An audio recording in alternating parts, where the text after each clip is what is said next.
ఈ తెలంగాణ గడ్డ మీద ఎగురుతున్న విషయాన్ని ఒక్కసారి గుర్తుంచుకోండి. ఇలా కేంద్ర నాయకత్వానికి నమ్మకం ఉందన్న విశ్వాసం ఉంది. ఇలా వరంగల్ జిల్లా, ఈ ఓరుగల్ జిల్లా భారతీయ జనతా పార్టీ గడ్డన అనేక మంది కార్యకర్తలు చచ్చిపోయారండి నక్సల చేతిలో. నా సామా జగన్మోహన్ రెడ్డి పుట్టిన గడ్డన్న, నా సామా జగన్మోహన్ రెడ్డి పుట్టిన గడ్డన్న.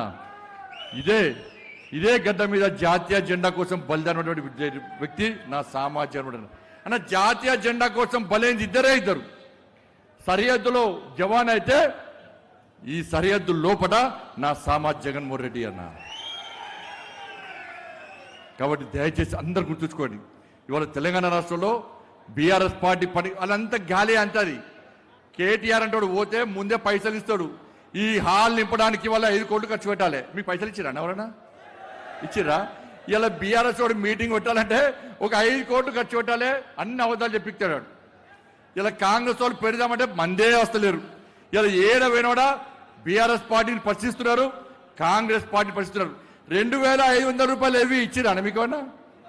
ఇలా వరంగల్ సమాజానికి అప్పీల్ చేస్తున్నా. నేను వరంగల్ కార్పొరేషన్ ప్రజలకు అప్పీల్ చేస్తున్నా. ఎన్నికల కోసం కాంగ్రెస్ వాడు వస్తే మీరు గల్లా ఒట్టి అడగండి.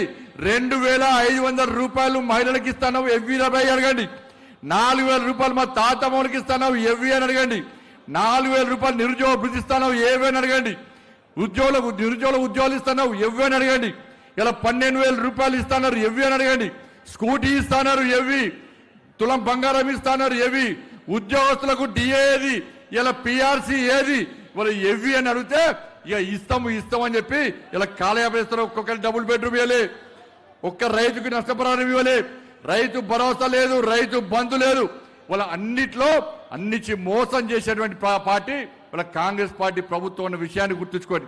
కాబట్టి ఈ తెలంగాణ రాష్ట్రం ఇంతో అంతో అభివృద్ధి చెందుతుందంటే అది నా నరేంద్ర మోడీ ఇస్తున్న నిధులు తప్ప కాంగ్రెస్ పార్టీ దగ్గర నయా పైస లేదు. రాష్ట్ర ముఖ్యమంత్రి నన్ను కోసుకో తిన్నా కూడా దగ్గర పైసలు ఇవ్వన్న ముఖ్యమంత్రి ఈ రోజు ఎందుకు ఇవాళ అభివృద్ధి చేస్తా అని చెప్పి అబద్ధాలు చెప్తుండో ఒక్కసారి మనం ఆలోచించాల్సిన అవసరం ఉంది. ఇలా మేము ధర్మం గురించి మాట్లాడుతున్నాం, అభివృద్ధి గురించి మాట్లాడుతున్నాం.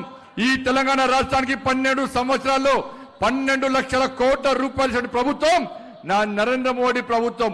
ఇలా మేము సవాలేస్తే, కిషన్ రెడ్డి గారు సవాలేస్తే రాష్ట్ర ముఖ్యమంత్రి తోకముర్చి పారిపోయి పిట్ట కథలతోని, యాసతోని, భాషతోని ఇలా ప్రజలను మభ్యపెట్టే ప్రయత్నం చేస్తున్న విషయాన్ని ఒక్కసారి గుర్తుంచుకోండి. అందుకే భారతీయ జనతా పార్టీ కార్యకర్తలు కాదా మనమందరం ఒక్కటి కావాల్సిన అవసరం ఉంది. ఉంటే చిన్న భేదాభిప్రాయాలు ఉంటాయన్న, కానీ ఎన్నికల సమయంలో ఒక్కటి కావాలి.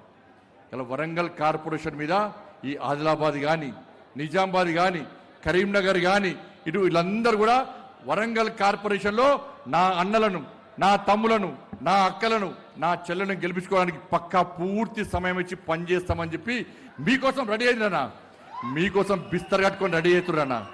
కానీ మీరు సిద్ధం కావాలి. ఒక్కసారి చేతెత్తున్నా, నేను కార్పొరేటర్ పోటీ చేస్తామని చేతెత్తున్నా.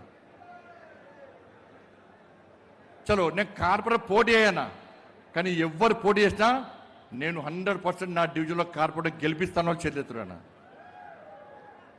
అన్న. నేను ఎన్నికల నోటిఫికేషన్ కన్నా ముందే రేపటి నుంచే, సరే రేపటి 2-3 రోజుల తర్వాత నేను పూర్తి సమయం ఇచ్చి ఎన్నికల వరకు పనిచేస్తాను చేతున్నా.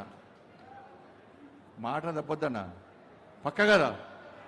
చలో వరంగల్ కార్పొరేషన్ నేను ఎలా హైదరాబాద్ పోతే రేపు